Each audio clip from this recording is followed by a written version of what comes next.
Hello everyone. Hi there, I'm Sandy Peckinpah and I am joining you tonight on this chilly California night. In California, we freeze when it's 70 degrees and I've been trying to get warm all day. I want to linger just a minute on this picture because in the background, which actually should be in the foreground because it's so beautiful. That is a garden right across from the Louvre in Paris. And I was lucky enough to be there in September before everything happened. Pockets 1210, thank you for joining me. I'm so glad you're here. Cynthia, so glad you're in the house. Yay. And green hearts already. Thank you. Don't they look lovely against the flowers of that picture? Julie, so glad you're here. I was just saying that this is a photograph in the background of a garden in Paris, right across from the Louvre. And I was so fortunate to be there in Paris in September before everything happened. And my heart still goes out to all of those struggling with that loss, and all of us as a worldwide loss we experienced. And so today I'm going to turn and join you. Hi! So glad to be back. Thank you for the hearts. So I have had quite a day, which is why I'm on about a half an hour later than I normally am. But I am so grateful for my day because not only was I able to do a lot of business, because right now business has been really picking up for me. Go figure, real estate's supposed to be slow in December and it's just like jamming for me. But most of all, I had a wonderful lunch with my 89-year-old father. I'm so proud of him. He's a retired admiral. Yes, I'm an admiral's daughter. And he's just such a wonderful person, and I'm so grateful that I still get to have him in my life. And so, anyway, I am joining you today because I've been thinking about this Periscope. I started working on it this morning. And for the benefit of those of you who are just joining me that don't know me, I'm Sandy Peckinpah. I'm an author. I'm a passionate writer.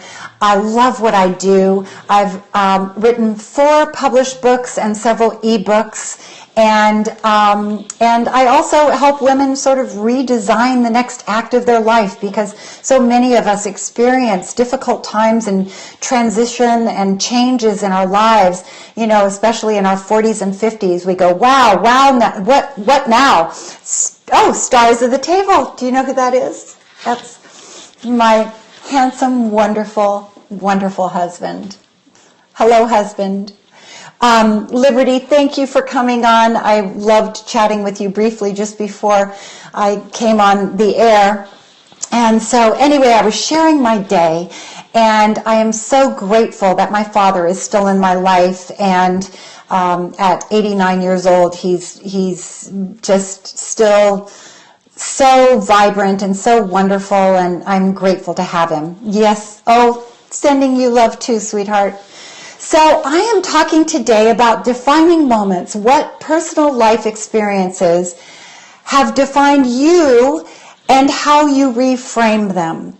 Because we all go through those times and those experiences that are really tough and they challenge us.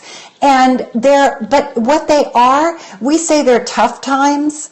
Most often, those are the ones that stand out. If we look back over our life, we look at the tough times. And those tough times, we think, define us. But I think if you go through this process with me today, you'll find that there's a way of reframing those moments, not necessarily as all tragic or bad. They are always attached to something good. Exactly, Liberty. Tough times. Oh, glasses of wine and a smile. That's funny. Thank you. And thank you for those beautiful hearts. That just makes my day. I have 37,000 hearts. Thanks to most of you on this broadcast, several in particular, being so generous with tapping the screen. And if you have anyone that you think you'd like to share this broadcast with, please share it with the Perry Guy by hitting that, it pops up and it says share, and you can do that if you feel that this might be of benefit for someone that you love and care about. So again, we're talking about defining moments, and these are the 3 points I'm going to go over. Defining moments, reframing your story, and pattern interrupt. And I'm not sure if any of you are familiar with those terms, but a lot of them are used in therapy.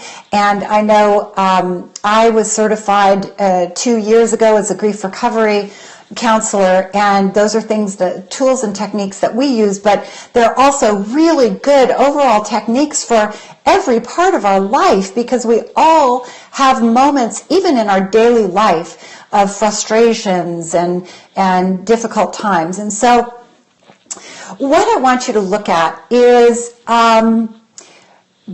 the defining moments I can look back on. I use a technique that I go through my life on a timeline. And I look at that timeline and I'm able to pinpoint the things in my life that I could say, wow, that changed me. And I could go another couple of years and say, wow, that made me really think about a lot of things that I thought I knew and I knew nothing.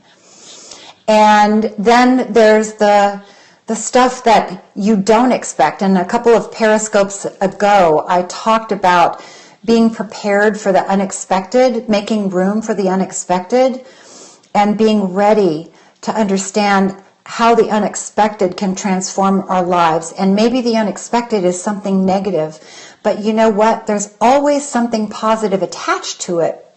And that's how you gain perspective of your life. Why is this important? Well, does anybody, have most of you read The Alchemist by Paulo Coelho? I just love that book. You know, he says, the whole world conspires with you to make your dreams happen. And I'm not sure of the exact quote, but it's something like that. And I really feel like that in my life, because I feel that I can go back over the transformational moments of my life. And I know it so well now because I've done so much work around this, and so much work with other people to see how those defining moments affect your life and reframe it and give you a new perspective. And it's just a marvelous tool. And actually, I was just, I had made a worksheet one time for one of my, the people that I was working with. And I actually go through the process of defining moments. And in fact, if any of you want it, you can you can contact me on Twitter, or if you have my email, my Twitter handle is @SandyPeckinpah. And you can message me and I'll just send that to you. It's just a 2-sheet worksheet.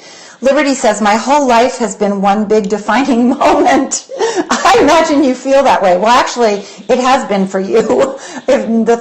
From what you've shared with me, Liberty, you have really had a defining life. And you know what? You're exactly the kind of legendary life that Paulo Coelho, that's hard to say, talks about. And we're all living our lives to eventually look back and say, I led a legendary life. No one wants to get to the end of their life and just say, yeah, it was okay. That's not me. Is it you? I don't think so.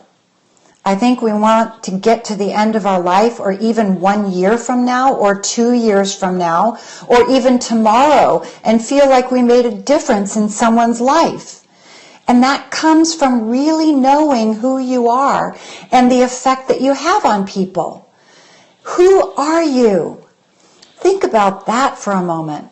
Because I thought I knew who I was. When I was 37 years old, I thought I knew everything about my life. I had it all planned.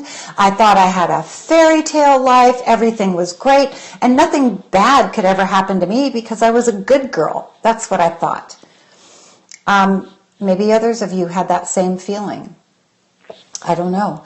Or maybe you felt that you had a rough childhood and you felt that, somehow the universe was making you pay for being not so great. I mean, we all have our stories. We all have the skeletons in the closet. We all have things that we regret and the things that we're proud of. But at 37, my life transformed when suddenly I was given my third child. I gave birth to my third child, and she was born with a severe facial defect. And that wasn't what I had planned all along. That was heartbreaking. No mother wants to give birth to a child who is less than perfect. We all deserve to have that dream. No mother wants a child to enter this world needing surgery after surgery after surgery. It's so heartbreaking. And you know what I learned looking back on that time? Is that there was another way to look at it too.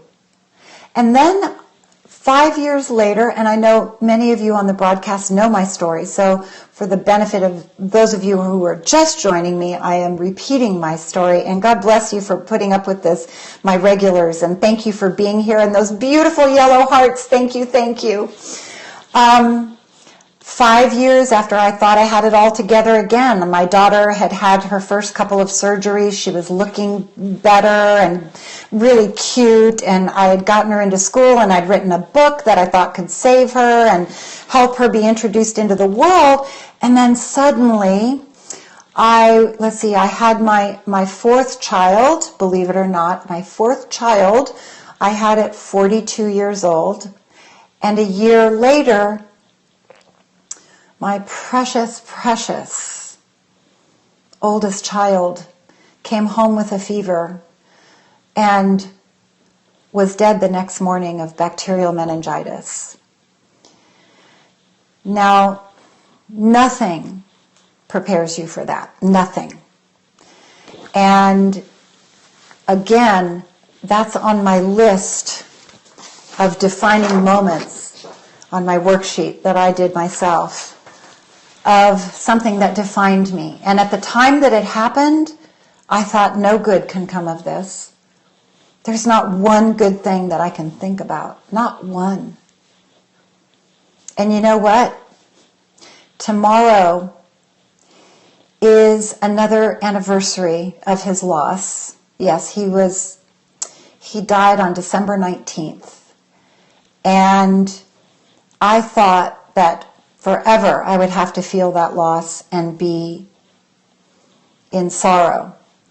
And what I learned is that I have the gift of hindsight, and I can look back on my defining moment, and that was huge for me. And so what I learned is that there are certain things that you can look at in your defining moments and say, if you write, so if you get a sheet of paper and you write down and you put a line down the center of the page and you write defining moment on one side and lesson learned on the other, and put one positive and one negative thing that you're going to say, and you only need to say a couple of words. For instance, my daughter being born with a birth defect, that was a defining moment for me. But guess what it did? The negative was I had to really create a whole new mom inside of me, one who had to take her daughter to the hospital and go through surgeries with her and watch her in pain and find the right care. Was that a positive or a negative? And that's where the line is blurred, and that's what we don't realize when we have the incident happen, that the line can get blurred. And so for my daughter, I had to rise up and be a different mom than I was to my two sons who were perfectly healthy. I had to create a whole new part of me. And so in the positive way, what that did was it taught me the beauty of imperfection, because up to that point I had no tolerance for being imperfect. My house was perfect. My kitchen was perfect. All my linen closet was perfect. Everything was folded perfectly. Everything was dusted. There wasn't a thing that wasn't perfect. I'd get dressed in the morning and I had to make sure I was perfect. Well, guess what? Suddenly perfect didn't mean so much to me. Thanks for coming back in, Liberty. I know what you're doing. You're giving me yellow hearts. I love you for doing that.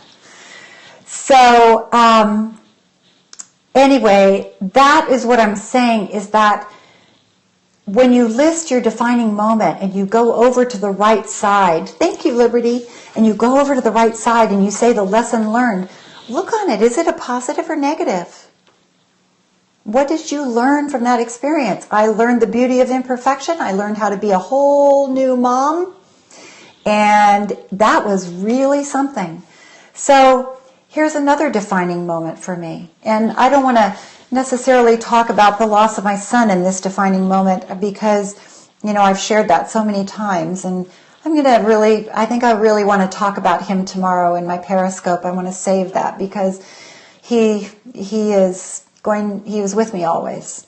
And so, but I want to talk to you about my work defining moments. So suddenly, I had to be sole support of my family, of my 3 children.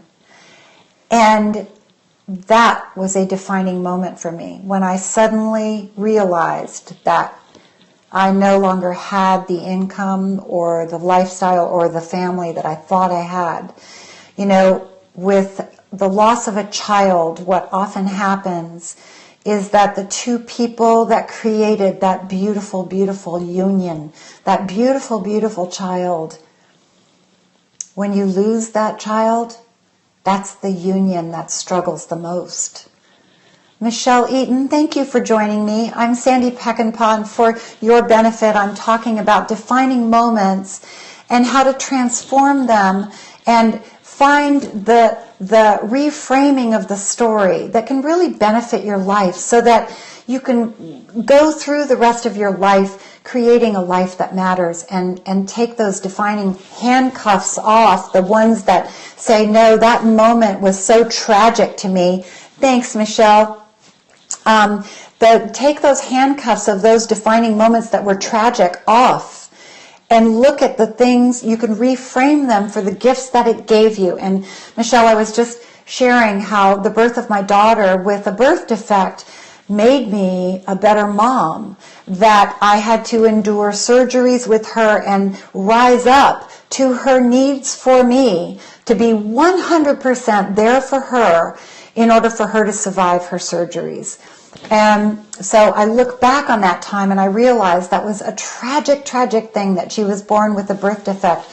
And thank goodness it was a birth defect that could be healed with surgery. And today she is a beautiful, beautiful child. She was born with a severe facial cleft. And it was really quite a shock. I didn't expect it. No one did. And when she came out, she was born with a partial bilateral cleft lip and gum, which meant that she was split all the way up through her nostril. Her left nostril was not attached. Her gum was outside of her face. She didn't have any upper lip. They had to make everything. They had to make the center part of her nose. And, they had to reconstruct her whole face. But guess what? She is so beautiful today. And I think you can even go on my website, sandypeckinpah.com, and see pictures of her. I think I have on some of my blogs. She is so beautiful today. She's even modeled. And here's my website. If you want to take a screenshot of that, if you don't know my website, sandypeckinpah.com, and I have a blog on the first page. I have many blogs that if you scroll through my website, they're all there, and they tell the stories. And so what I was saying is, Michelle, to get back to what I was talking about, she's beautiful like her mom. Thank you, Jim. I appreciate that. She is beautiful. The other, when I was suddenly faced with, I was telling how some marriages don't survive the loss of a child. And that was certainly the case of losing my son. And my husband and I struggled with it. It was something we couldn't survive, so we divorced.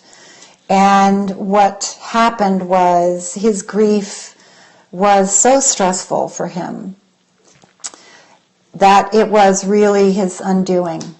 Yeah, challenges to overcome. I bet it made you both stronger. Thank you, Michelle. Yes, it made us both stronger. And sadly, my husband died of a heart attack at 54. I always said he died of a broken heart because he never was able to fully complete the grief recovery work, and some people just can't. And that was his struggle in life. And he was a beautiful man and a beautiful husband, and I had 25 incredible years with him.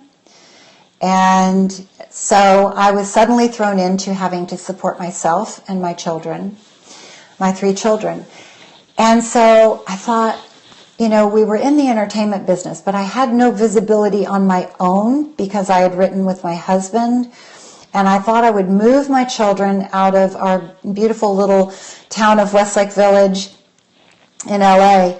And I moved them south to Murrieta. And what I wanted them to have a completely different life than the entertainment business. And I thought, what can I do to support my family? And I knew I had to get a business up and running in no time. But I had the gift. Tommy, thank you for joining me. I had the gift of a realtor who sold my house in Westlake Village, who said, Sandy, I know you're looking for a line of work. And I know that you love decorating and you love homes. And so I think you'd be a great realtor. And I thought, well, but my passion is writing, but it doesn't pay the bills like I need it to pay the bills. I had 3 children to support. So I got my license, moved to Murrieta, and lo and behold, it was the beginning of the economic with the housing market. I was on cloud 9. I supported my children in a lifestyle I could never have imagined that I did it on my own. And I had several fabulous years in real estate. And I was thinking, boy, I'm a good realtor. I was getting awards. I was, in the top 1% of our company. I mean, it was just ridiculous how good I did so quickly. And then suddenly, guess what happened? You all know it. The economic crash. And suddenly I realized that what I thought I was so good at, I had to transform that. I really wasn't what I thought I was. I was good during the good times, but I wasn't very good during the bad times. So what did I learn? Again, this goes back to our defining moments. The title of this broadcast, our defining moments, reframing your story. And then the third thing is pattern interrupt, and I'm going to tell you about this at the end. So I had to look at, wow, now I have one more thing I have to deal with. And boy, was I mad at God, and I admit it. But I never lost faith that I would be shown the way and that I had enough strength inside of me to do the right thing. So what did I discover? Well, see, up to that point, I had been selling multi-million-dollar homes. I had a fabulous business with high-end properties. But guess what I had to do? In order for my business to survive, I had to diversify. And that was a huge awakening for me because I thought I was this great realtor, but I had to learn how to be an even better realtor and diversify in order to make my income. And that meant working with many different kinds of people. And I saw people who were really struggling during this economic crash. And I can put that on my defining moment list that I said I did my worksheet. I put that on my defining moment list. What was the positive from that economic crash? I can tell you what it was. I learned to diversify. I learned resourcefulness. And I learned that, you know what? There was nothing I wouldn't do to support my family. So not only did I do real estate, but I made jewelry and necklaces, and I would go from real estate office to real estate office and sell the jewelry that I made because I loved doing it anyway. And then I also sold nutritional products, and then I continued to work in real estate. And you know what? I paid the bills. And I put my last 2 children through college. And you know what? I can look at that tragic time of, wow, the economy crashed, but I learned resourcefulness and how to diversify and how to do it no matter what, because my why was so big. It was to support my family.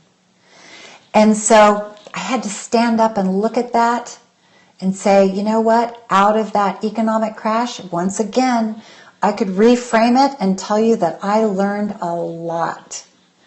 And so that's, Liberty said at one point I was juggling 5 part-time jobs as a single parent with ill health and 5 kids. Liberty's a writer, and she's on Huffington Post. She's a Huffington Post writer. She's written books, and she's an amazing person. If you don't know her, I would suggest following her. She's fantastic. Liberty, throw your name up there with some emojis or something, because I want people to follow you. So the next part that I want to talk about is when you do, you're so welcome, when you do your defining moments, and I urge you to do this. This is a process. So you're going to do a worksheet. There she is, Liberty Forrest. You're going to do a defining moments worksheet. And I'm telling you, this will be transformational. It will give you great insight into your life. You're going to write down your significant life events. You're going to list on the other side of the paper the lessons learned. 1 or 2 sentences, not a big deal, just 1 or 2 sentences to clarify what you learned. Just like I said, in real estate, how I learned, the positive and the negative of it. With Julianne, my daughter, I learned a lot in going through that process of helping her through the process of surgeries and her self-esteem, and really learned the beauty of imperfection, and that we all are imperfect. We all have those moments. So whether they're visible or not. And so just do this for 15 minutes only, and just sit with it and see how you feel. Thank you for those hearts. They're so beautiful, beautiful pink. Actually, they kind of match this color right here, don't they? Thank you. And so, oh, how beautiful, a rainbow of hearts. Oh my goodness, the green and pink and purple and yellow. That is just gorgeous. Thank you. You know what? I'm so excited to see the number of hearts I have when I get off this broadcast, because I was at 38,000 hearts before I started. 38,000 hearts. I never thought I'd get 38,000 hearts. But I'm so grateful to all of you regulars, my regular people that come in here night after night and listen to me. And I love sharing my life with you, and I love it when you share with me. So please feel free to continue to comment and share and ask questions too. So after your 15 minutes of writing down your defining moments and what it taught you, you might feel a little melancholy. You might feel, oh, it's a pleasure. Thank you. It's a pleasure for you to be here. You might feel a little melancholy, a little sad, a little down, but let me tell you, this is the greatest gift that I learned in having to go out in the world when I was grieving the loss of my son, grieving the loss of my husband and my marriage, and having to go out in the world and put on a happy face because I wanted to give the best to my clients, and my ultimate goal was to support my family and give my clients a good experience. It's called a pattern interrupt. So after you've spent your 15 minutes writing down your transformative moments, and writers that are on this, I know I have a bunch of writers listening to this broadcast, and you're my circle. Remember that all of these contribute to your story that you're going to write in the 5-day writing challenge that we're doing starting January 11th. So this is an important tool and technique to use because it all makes a difference in how clear and transformative you can be in your writing. So here's the pattern interrupt. This won't take long. I won't keep you much longer. The pattern interrupt is that, and this is a technique that's very important, you get up, you put on your playlist, and it's either on your iTunes or however you do a playlist, your music, if you have CDs, whatever you do. I have all of my playlist on my iPad. And you play your power songs. Now, for me, I can tell you what they were. Eminem. I know that's weird, but the song that's One Shot, and he says, failure is not an option. Well, let me tell you, that's what I played in real estate. I'd drive to work, I would play that. It would pump me up no matter how sad I felt, no matter how difficult my life was. That song would pump me up, and I would meet my clients, and I would be on top of my game. Music is a tremendous motivator. And so then another one was Black Eyed Peas, I Got a Feeling. And if my beautiful husband is still on this broadcast, we even played it at our wedding. It is such a power song. It makes you feel good. It gets your body moving, and it stimulates the endorphins in your brain. And those are the feel-good chemicals that help you feel good no matter what you've been through. And then the third one is an oldie. And it's California Dreamin', the Mamas and the Papas. You know, I always felt so proud to be a California girl. Oh, love you too, sweetheart. California Dreamin' was always, I loved it so much, and I really never loved it more. Yes, Liberty, music is so healing. And I never loved California Dreamin' more than when I traveled with a musical group around the world. And people would always say, oh, you're from California. You're a California girl. And they would always know that song, California Dreamin'. So that has like a really special feeling for me. And I enjoy playing that one too. So think of your power list. Take 2 or 3 songs that you know can lift you up. That's called a pattern interrupt. You can use it no matter what you're doing. If you wake up and you're having a bad day and you know you have to face your clients or your job or a deadline, use your music as a pattern interrupt, and you can even dance or do anything like that. Another pattern interrupt is walking. Going outside and doing a nature walk, exercising, even doing jumping jacks. I've done that before, where it just gets the blood flowing and everything. Happy by Pharrell!